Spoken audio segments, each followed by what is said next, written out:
పంచప్రకృతి మహాస్వరూపాల్లో మొదటిది దుర్గా రూపం. భవబంధాలలో చిక్కుకున్న మానవుణ్ణి అనుగ్రహించి మోక్షాన్ని ప్రసాదించే మాత. ఎర్రని వస్త్రం, ఎర్రని అక్షతలు అమ్మవారికి సమర్పించాలి. ఎర్రని పుష్పాలతో పూజించాలి.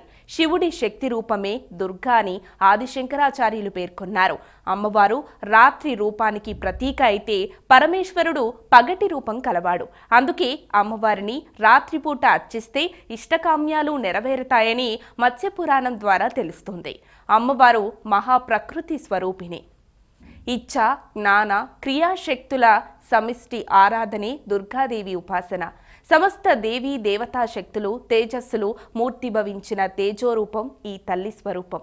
సింహవాహనాన్ని అధిరోహించి 8 చేతుల్లో కత్తి, డాలు, గద, శంఖం, కలశం, త్రిశూలం, చక్రం, ధనుర్బాణాలు ధరించి ఉంటుంది.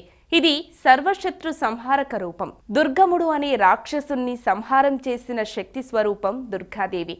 దుర్గతులను నివారించే పరాశక్తి దుర్గాదేవి. కోటి సూర్య ప్రభలతో వెలుగొందే అమ్మను పూజించడం వల్ల శత్రుపీడ తొలగిపోతుంది, విజయం కలుగుతుంది. సకల గ్రహబాధలు ఆ తల్లి నామస్మరణతో పలాయనం చిత్తకిస్తాయి. దుర్గాదేవి లోహుడు అనే రాక్షసుని వధిస్తే లోహం పుట్టిందని, అందువల్ల లోహ పరికరాలను తల్లి ముందు ఉంచి పూజిస్తారని చెప్తారు. నవరాత్రుల సందర్భంగా దుర్గాదేవి ఆరాధన వల్ల సమస్త గ్రహబాధలు తొలగిపోతాయని విశ్వసిస్తారు. అమ్మ శీఘ్ర అనుగ్రహకారిణి. శక్తి స్వరూపమైన అమ్మవారు అష్టమి నాడు దుర్గాదేవి అలంకారంలో పూజలందుకుంటుంది. కొత్తగా వ్యాపారం ప్రారంభించేవారు ఈ రోజున ఆరంభించడం శుభసూచకంగా భావిస్తారు. దుర్గాష్టమి సందర్భంగా అమ్మవారికి బెల్లాన్ని నివేదనగా సమర్పిస్తే సమస్త శోకాలు తొలగిపోతాయి.